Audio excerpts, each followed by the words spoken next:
இவ்வளோ நேரம் இங்கே பார்த்தீங்கன்னா நிறைய பேர் நின்றுக்கிட்டு இருந்தாங்க. ஒரு ஜென்ரலான கொஸ்டின் இது, வேறு கொஸ்டின் எதாவது சினிமாவை பற்றி இது விஜயை பற்றி எதாவது கேட்கலாம் அப்படின்னா தெரிஞ்சு வருவாங்கன்னு நினைக்கிறேன். ஒரு ஜென்ரலான கொஸ்டின் தான் கேட்டேன்.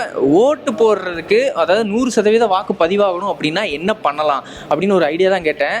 கீழிருந்து மேலே வரைக்கும் பார்த்தீங்கன்னா இங்கே பாருங்க, இருங்க காட்டுறேன். குறுக்கு மறுக்க நடந்துட்டு இருக்காங்களா? இப்போ பாருங்க, அப்படியே செவுத்துல பள்ளி அப்படி மாதிரி எங்க போயிட்டு இருக்கு. இங்க வா, ஏன் பயப்படுறீங்க? வா வாடா, நமக்கு ஒரு பையன் வந்து என்னடா வணக்கம் வந்தவன வணக்கம் பண்றீங்க.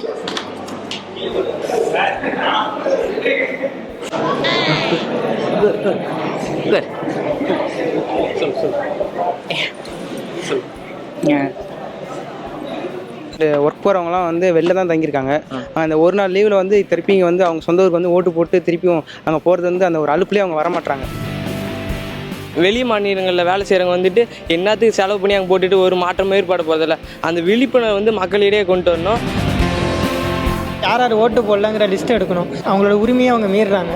அதனால் ரேஷன் கடை எல்லாத்துலேயும் அவங்க பேரை எடுக்கணும்னு ஒரு சட்டத்தை போட்டால் மாற்றி மாற்றி ப்ளேம் பண்ணிக்கிறாங்க. அதனால் யாரை வந்து நம்புறது அப்படிங்கிற ஒரு இது தெரில ஜென்ரேஷனுக்கு. புதிய தலைமுறை டிஜிட்டல் நேயர்களுக்கு வணக்கம். இளம் தலைமுறை முதல் முறை வாக்காளர்கள் அவங்ககிட்ட நிறைய விஷயங்களை கேட்டு நம்ம தெரிஞ்சுக்கலாம். அதுக்காக நான் வந்திருக்கக்கூடிய இடம் எது அப்படின்னு பார்த்தீங்கன்னா, திருச்சியில் இருக்கக்கூடிய Oasis Institute of Technology Thuraiyur. இங்கே தான் நான் வந்திருக்கேன். வாங்க அவங்ககிட்ட நிறைய விஷயங்களை கேட்டு தெரிஞ்சுக்கலாம். அதே மாதிரி அவங்க என்ன நினைக்கிறாங்க, முதல் முறை வாக்காளர்களோட மனநிலை எப்படி இருக்குது அப்படிங்கிறத நம்ம பேசி அவங்ககிட்டே கேட்டு தெரிஞ்சுக்கலாம். வாங்க. இப்போ நீங்கள் வந்து ஃபர்ஸ்ட் டைம் ஓட்டு போட போகிறீங்க, கரெக்டாக? கொள்கையின் அடிப்படையில் தேர்ந்தெடுப்பீங்களா இல்லை ஜாதி மதத்தை வச்சு தேர்ந்தெடுப்பீங்களா? கொள்கையின் அடிப்படையில் தான் சார். என்ன மாதிரியான கொள்கை இருந்தால் தேர்ந்தெடுப்பீங்க? ஒரு புதுசாக ஒரு வேட்பாளர் வரான்னா அடுத்து அவங்க பழைய வேட்பாளர் என்ன செஞ்சாங்களோ புதுவிதமான திட்டங்களை என்ன எடுத்துகிட்டு வராங்களோ அதை நினச்சி தாங்க சார். ஓகே, இப்போ உங்களோட மைண்டில் ஆல்மோஸ்ட் வந்து இந்த கட்சி தான் நல்ல கட்சி அப்படின்னு சொல்லி திணிச்சிருப்பாங்க, ஓகேவா? இப்போ நீங்கள் வந்து ஏதோ ஒரு க்ரைட்டீரியா வந்து வகுத்திருப்பீங்க. எனக்கு வந்து இந்த மாதிரி இந்தந்த விஷயங்கள் வந்து இவரோட பேச்சு பிடிச்சிருக்கு, இவருடைய அந்த நடவடிக்கை பிடிச்சிருக்கு அப்படின்னா எதை வச்சு சூஸ் பண்ணுவீங்க? அப்போதைக்கு என்ன யோசிக்க தோணுதோ அதை பொறுத்து தாங்க சார் நான் ஓட்டிங் போடுவேன். மற்றவங்க சொல்கிறாங்கன்னு சொல்லிட்டு அவங்க இஷ்டத்துக்கு நாங்கள் சூஸ் பண்ண முடியாது. அடுத்த தலைமுறைக்கு நல்ல எதிர்காலத்தை கொண்டு வரதுக்காக நாங்கள் நல்ல தலைவரை தேர்ந்தெடுக்குவோம். நீங்கள் எல்லாருமே வந்து முதல் முறை வாக்காளர்கள், கரெக்டாக? முதல் தடவை ஓட்டு போடுறீங்க. நீங்கள் வந்து ஒரு ஓட்டு போடுறதுக்கு அரசியல் கட்சியோட சின்னத்தை வச்சு ஓட்டு போடுறீங்களா இல்லை அந்த தலைவரை பார்த்து ஓட்டு போடுவீங்களா? தலைவரை பார்த்து தான் ஓட்டு போடுவோம். அந்த தலைவருக்கு என்ன ஒரு கொள்கை இருக்கணும், என்ன மாதிரியான விஷயங்கள் இருந்தால் நீங்கள் அவருக்கு ஓட்டு போடுவீங்க? நல்ல விதமாக செயல் செஞ்சாங்களே போதும். இல்லை, எல்லா தலைவர்களுமே வந்து அதே டைலாக் தான் சொல்லுவாங்க, நாட்டுக்கு நல்லது செய்கிறோம் அப்படின்னு சொல்லி தான் பண்ணுவாங்க. அதுலேயும் நிறைய கொள்கை வேறுபாடுகள் இருக்கும். ஒவ்வொரு கட்சிக்கும் ஒவ்வொரு கொள்கை இருக்கும். என்ன மாதிரியான கொள்கை இருந்தால் நீங்கள் வந்து அவங்கள வந்து தேர்ந்தெடுப்பீங்க? விவசாயத்துக்கு உதவி பண்ணுற மாதிரி இருந்தால் எடுப்போம். எல்லாருமே அதே தான் சொல்லுவாங்க, விவசாயத்துக்கு நாங்கள் உதவி பண்ணுறோம், விவசாயத்தை காப்பாற்றுறோம் அப்படின்னு சொல்லுவாங்கள்ல. சோஷியல் மீடியாவுக்குள்ளே போகிறீங்க, இருக்கீங்களா? சோஷியல் மீடியாவில் நிறைய ஐடி விங்ஸ் சேர்ந்தவங்க, ஐடி விங்ஸ் சாராதவங்க, இந்த மாதிரி நிறைய பேர் இருப்பாங்க, ஓகேவா? ஏதோ ஒரு போஸ்ட், இப்போ நியூஸ் சேனலில் ஏதோ ஒரு போஸ்ட் போட்டாங்கன்னா கீழே போய் கமெண்ட்லாம் பார்த்தீங்கன்னா அவங்க நிறைய சம்மந்தமே இல்லாத கருத்துக்களாவோ இல்லை அவங்களுடைய நல்ல கருத்துக்களை ஏதோ ஒன்று போடுவாங்க. இதெல்லாம் பார்க்கும்போது உங்களுக்கு எப்படி இருக்கும் அப்படிங்கிறதான் கேட்டுட்டு இருக்கேன். இதில் என்னென்ன இருக்கும், எல்லாம் சம்மந்தமே இல்லாத மாதிரி தான் நமக்கும் தோணும். சரி, ஓகே. அந்த மாதிரி போடுறாங்களே, அதெல்லாம் பார்க்கும்போது உங்களுக்கு அது வந்து ஓட்டு போடுற அந்த நாள் வரும்போது இதெல்லாம் தோணுமா? இவங்களுக்கெல்லாம் ஓட்டு போடலாமான்னு தோணுமா, இல்லை என்ன தோணும் உங்களுக்கு? அந்த நேரத்தில் நமக்கு தோன்றது நோட்டா மட்டும்தானே. ஓட்டு போடணுமான்னு அவ்வளோ சீக்கிரம் தோணாது யாருக்குமே. சம்மந்தமே இல்லாமல் அவங்க ஓட்டுக்கு பேசுவாங்க, நம்மளும் அதுக்கேற்ற மாதிரி போட முடியுங்களா? நோட்டாக தான் போடணுன்ற மாதிரி இருப்பாங்க. இப்போ சோஷியல் மீடியாவில் நிறைய பொலிட்டிக்கல் பார்ட்டிஸ் வந்து இருப்பாங்க. இப்போ நீங்கள் எல்லாருமே சோஷியல் மீடியாவில் இருக்கீங்களா? இருக்கும் சார். இப்போ அவங்களுடைய செயல்பாடுகள் பார்க்கும்போது உங்களுக்கு எப்படி இருக்கும்? ஒருத்தரை பற்றி எப்படின்னா இவங்க அப்படி இருக்காங்க, அவங்க இப்படி இருக்காங்கன்னு சொல்கிறது. ஏற்ற மாதிரி ஒருத்தவங்களோட நிறையா இருந்தாலும் குறையா இருந்தாலும் மாற்றி சொல்கிறது. இப்போ ஒருத்தவங்க இது பிடிக்கல அப்படின்னா அவங்கள பற்றி டிஸ் பண்ணுற மாதிரி அப்படி தான் வந்து போஸ்ட் வருது.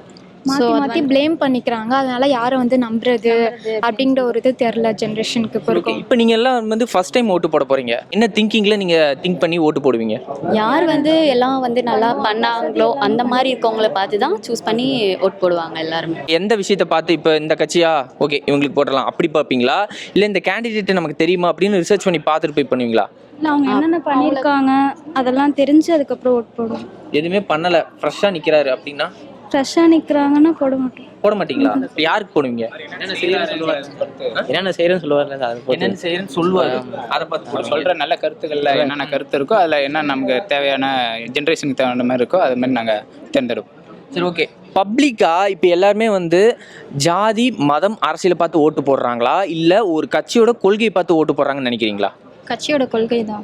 பாதி பேர் ஜாதி உண்மையிலே அது வந்து சொல்ல முடியாது. பாதி பேர் வந்து ஜாதிக்காகவும் போடுறாங்க, பாதி பேர் கொள்கைக்காகவும் போடுறாங்க. இதுக்கு இது பதில் இல்லையே, எது மெஜாரிட்டியா இருக்குன்னு நினைக்கிறேன்? மெஜாரிட்டி கேஸ்ட் ஜாதி மதம். இதில் வந்து ஃபர்ஸ்ட்லேருந்து நம்ம இந்த கட்சிக்கு தான் ஓட்டு போட்டிருக்கோம், ஸோ இதே அப்படியே தொடர்ந்து அப்படியே போடலாம் அப்படியும் பார்க்குறாங்க. ஜாதி மதம் எல்லாம் இது ரிலேட்டடாக தான் அவங்க பார்த்து ஓட்டு போடுறாங்க. அரசியல்ல பெண்கள் வந்து நிறைய பேர் வந்து அதிகமா இருக்காங்கன்னு நினைக்கிறீங்களா, கம்மியா இருக்காங்கன்னு நினைக்கிறீங்களா? தான் இருக்காங்க. கம்மியா இருக்காங்க. பெண்கள் அரசியலுக்கு வர்றதுக்கு தடையா இருக்கிறது சமூகமா அவங்களோட குடும்பமா? ரெண்டுமே தான் ஃபர்ஸ்ட் வந்து தடையா இருக்கு. இல்ல சமூகம்னா எதனால அப்படின்னு சொல்லுங்க, அதே மாதிரி குடும்பம்னா ஏதாவது ரீசன் சொல்லுங்க. சமூகம்னா ஒருத்தர் வந்து இப்படி பேசுவாங்க அப்படி பேசுவாங்கன்னு சொல்லிட்டு பெண்களை அதிகம் யாரும் இது பண்ணுறதில்ல. குடும்பத்தில் வந்து சரி நம்ம அரசியலுக்கு போகலாம் அப்படின்னு சொல்லிட்டு இது பண்ணாங்கன்னா வெளியே என்ன பேசுவாங்க அப்படின்ற மாதிரி இருக்கும். சில பேர் வந்து வீட்டுக்குள்ளேயே நம்ம குடும்பத்துக்கு இதெல்லாம் சரி வராது அப்படின்ற மாதிரியும் சில பேர் நினைப்பாங்க. அதனால் வந்து சமூகமும் அதுக்கு தான் இருக்கும், சில இதில் வந்து குடும்பமும் இதாக இருக்கும். குடும்பத்தில் இருக்கவங்க சமூகத்தை வந்து இப்படிலாம் பேசுவாங்க அப்படிங்கிறனாலே சில பேர் வந்து வீட்டில் இருக்கவங்களாம் வந்து வேணாம் அப்படின்னு சொல்லிட்டு தடை பண்ணுறாங்க. மொத்தம் 2 பேர் என்ன சொல்லிருக்கீங்க? ஈயம் பூசின மாதிரி இருக்கணும், ஈயம் பூசாத மாதிரி இருக்கு, ரெண்டையும் கலந்து விட்டீங்க. ஏதோ ஒன்று ஸ்ட்ராங்காக கரெக்டாக சொல்லணும். சரி, நீங்கள் சொல்லுங்கள். பெண்கள்லாம் அரசியல் வரக்கூடாதுங்கிற மாதிரி ஒரு தாட்டாக வச்சுருக்காங்க சமூகத்தில். அதனால் அவங்களுக்கு அது மாதிரி அவேர்னஸாக இருந்தால் அவங்களும் வருவாங்க எலெக்ஷனுக்கு தான்.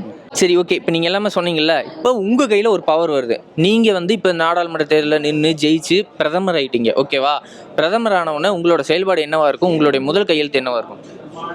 எஜுகேஷன்ஸில் ஃபஸ்ட்டு சைன் போடும். அதுக்கப்புறம் வந்து இந்த யாரெல்லாம் சொல்லிட்டு பண்ணாமல் இருக்காங்களோ அந்த இதெல்லாம் பார்ப்போம். யாரெல்லாம் சொல்லிட்டு என்ன பண்ணாமல் இருக்காங்க? இப்போது வந்து எலெக்ஷனில் வந்து இது மாதிரி நான் பண்ணுவேன் அப்படின்னு சொல்லிட்டு ஓட் போடுறாங்க. அதுக்கப்புறம் வந்து அது யாருமே பண்ணுறதில்ல. ஸோ அதனால் வந்து நான் அதை பண்ணுவேன். சரி, ஓகே. அப்படி உதாரணமாக ஏதோ ஒரு விஷயம் சொல்லுங்கள். என்ன விஷயத்த யார் வந்து சொன்னாங்க, என்ன பண்ணலை? எல்லாமே தான். இப்போ இதுக்கு இது பதில். அதாவது எப்படின்னா இப்போது வந்து லேப்டாப் தரேன்னு சொன்னாங்க 12th முடித்தோம் ஸ்டூடெண்ட்ஸ்க்குலாம். அது யாருமே கொடுக்கல. சைக்கிள் மட்டும் தான் கொடுத்தாங்க. இப்போ நானும் 12th முடிச்சுட்டு வந்துட்டு 1 year ஆக போது யாருமே. அதுக்கு என்ன ரீசன் சொன்னாங்க? அது வந்து ரீசன் வந்து எதுவுமே ஆன்சர் பண்ணல சார். அது லேப்டாப் தரதுன்னு சொல்கிறதுக்கெலாம் இப்போ வந்து எனக்கு வந்து ஃபஸ்ட் அந்த பவர் இருந்துச்சுன்னா எஜுகேஷனில் படிச்சுட்டு நிறைய பேர் வேலை இல்லாமல் இருக்காங்க. அவங்களுக்குலாம் எந்த ஒரு இதுவும் இல்லாமல் எல்லாத்துக்கும் வேலை கொடுக்குற வேலை. நான் ஃபஸ்ட்டு வந்து சேஃப்டி அப்படின்னு சொல்லிட்டு பார்ப்பேன். ஏன்னா வந்து இப்போது இருக்க இதில் வந்து சேஃப்டி மோஸ்ட்டாக கேர்ள்ஸ்க்கு நிறைய சேஃப்டி இல்லை.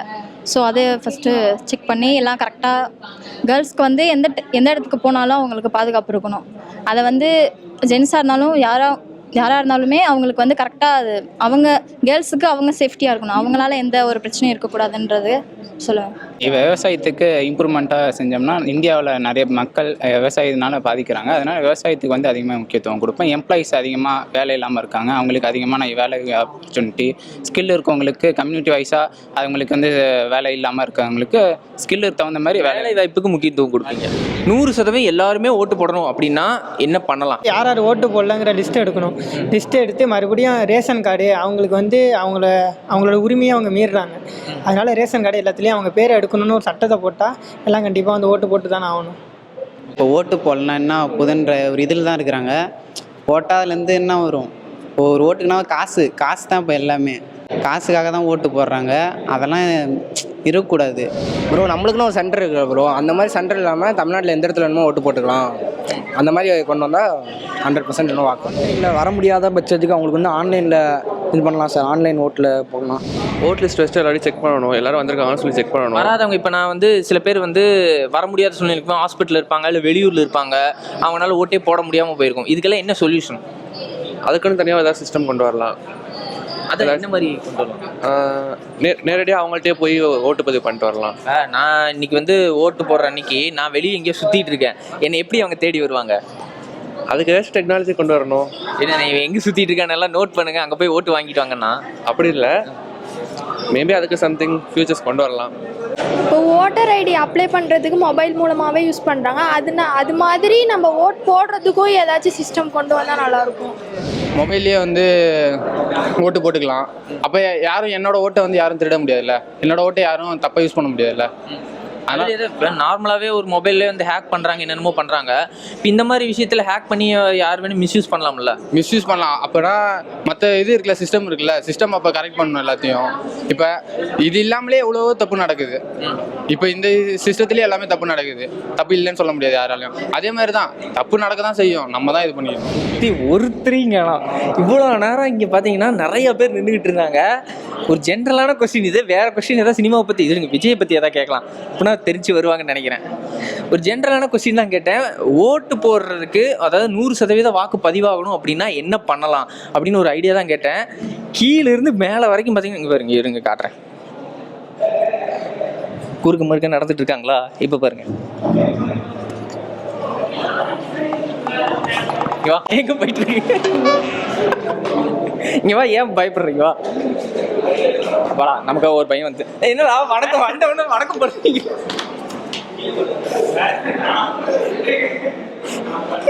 ஏன்னா ஜென்ரல் கொஸ்டின் கேட்டால் இப்படி ஓடுறாங்க பசங்க. இந்த இங்கே 2 பேர் இப்படி குசு குசுனி இந்த பக்கம் நம்ம கிட்ட தான் வராங்க அப்படின்ட்டு கேட்கலாமா வேணாமா? கேட்கலாமா? ஓகே, இவங்க போல்டாக இருக்காங்க.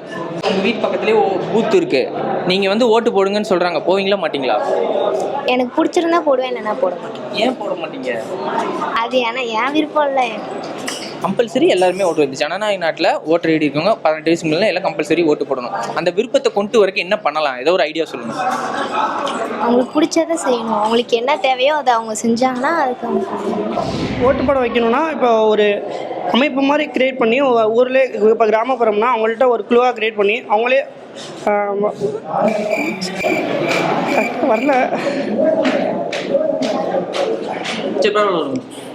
அதெல்லாம் ஒன்றும் பிரச்சனை இல்லை.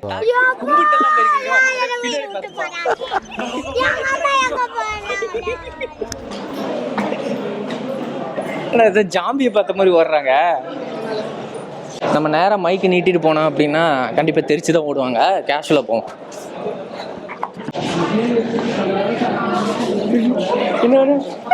பேசுறதே தானா? ஒண்ணும் இல்ல, ஒண்ணும் இல்ல. 100% வாக்குப்பதிவாகணும்னா ஏதோ ஒரு ஐடியா கொடுங்க. ஊருக்கு நல்லது பண்ணால் தானே ஓட்டு போட முடியும். தமிழ்நாட்டில் அரசியல் கரெக்டாக இருந்தாலே எல்லாருமே ஓட்டு போட ஆரம்பிச்சிட்டாங்க. தமிழ்நாட்டில் அரசியல் கரெக்டாக இருந்தால் ஓட்டு போடணும். நோட்டான்னு ஒன்று இருக்குது. உங்களுக்கு யாருக்குமே ஓட்டு போட பிடிக்கல அப்படின்னா அந்த நோட்டாக்கு போடலாம். அதையும் கூட சில பேர் போடாமல் வந்து வீட்லேயே இருந்துக்குவாங்க. லீவ் கிடச்சிருக்கேன், நான் எதுக்கு வந்து ஓட்டு போட்டிருக்கணும் அப்படின்னு சொல்லிட்டு வீட்டில் இருப்பாங்க. ஸோ அவங்களே வந்து ஓட்டு போட வைக்கணும். அதுக்கு என்ன பண்ணலாம்? ஆன்லைன்லேயே ஓட்டு போகிற மாதிரி ஏதாவது கொண்டு வந்தால் கரெக்டாக இருக்கும். ஓட்டே போடாமல் இருக்கவா சார்? ஓட்டே போடாமல் இருக்குல்ல, ஓட்டு போடாமல் இருப்பாங்க, அவங்களே வந்து ஓட்டு போட வைக்கணும். அதுக்கு ஏதோ ஒரு ஐடியா கொடுங்க. அதுக்கு ஐடியானா சமூக சேவை. இப்போ என்ன சொல்கிறதுன்னா இந்த இது இருங்க சார்.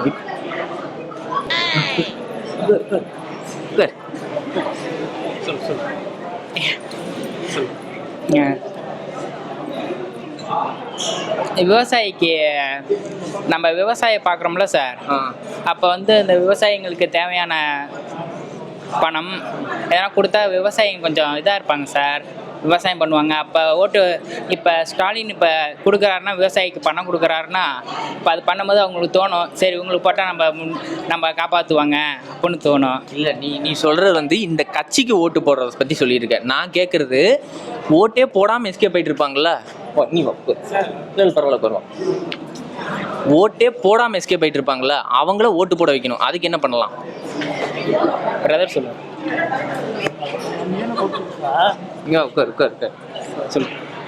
இப்போ அப்போல்லாம் யாரும் ஓட்டு போடாமல் இருக்க மாட்டாங்க. ஓட்டு போடாமல் இருக்க மாட்டாங்களா? அப்படியே 100% பதிவாகலை சார்? சில பேத்துக்கு தெரியாது சார், நோட்டாங்க பைசா நான் அதுக்கு என்ன பண்ணலாம் சார்? இது மாதிரி தெரிவிக்கணும் சார் அவங்களுக்கு. என்ன பண்ணலாம்? டிவியில் ஏதாச்சும் டிவியில் ஆல்ரெடி போட்டுகிட்டே தானே இருக்காங்க. பைக்கில் ஏதாச்சும் ஊரில் பரப்புங்க சார். 100% ஓட்டு போடணும். இப்போ ஸ்டூடெண்ட்ஸ் அண்டு ஒர்க் போகிறவங்களாம் வந்து வெளில தான் தங்கியிருக்காங்க. அந்த ஒரு நாள் லீவில் வந்து திருப்பி வந்து அவங்க சொந்த ஊருக்கு வந்து ஓட்டு போட்டு திருப்பியும் அங்கே போகிறது வந்து அந்த ஒரு அலுப்புலேயே அவங்க வரமாட்டாங்க. ஸோ அதனால் அவங்க இருக்கிற பிளேஸ்லேயே அவங்களுக்குன்னு ஒரு ஏதாச்சும் வாக்குச்சாவடி மையம் அமைத்து அந்த ஓட்டு வந்து அவங்க தொகுதிக்கு போகிற மாரி ஒரு செட்டப் பண்ணணும், ஒரு சிஸ்டத்தை கொண்டு வரணும் சார். அப்படி வந்தால் கண்டிப்பாக 100% வாக்கு வரும். ஃபஸ்ட்டு வந்து மக்களிடையே அந்த விழிப்புணர்வை கொண்டு வரணும். ஏன்னா மக்களுக்கு வந்து ஓட்டு எப்படி நாம் போட்டு இன்னும் ஒன்று ஆட்சி மாற போகிறதில்ல, அப்படின்னு ஒரு மனப்பான்மை இருக்கிறதால தான் அது என்னது போய் போட்டுக்கிட்டு வெளி மாநிலங்களில் வேலை செய்கிறவங்க வந்துட்டு என்னத்துக்கு செலவு பண்ணி அங்கே போட்டுட்டு ஒரு மாற்றம் ஏற்பட போகிறதில்ல. அந்த விழிப்புணர்வு வந்து மக்களிடையே கொண்டு வரணும். பிரச்சாரம் பண்ணுறதுக்கு செலவு பண்ணுறதோட மக்களுக்கு அந்த எலெக்ஷன் என்னத்துக்கு நடக்குது அதுபடி அடிப்படையான இது வந்து கொண்டு வரணும்னு சொல்கிறேன்.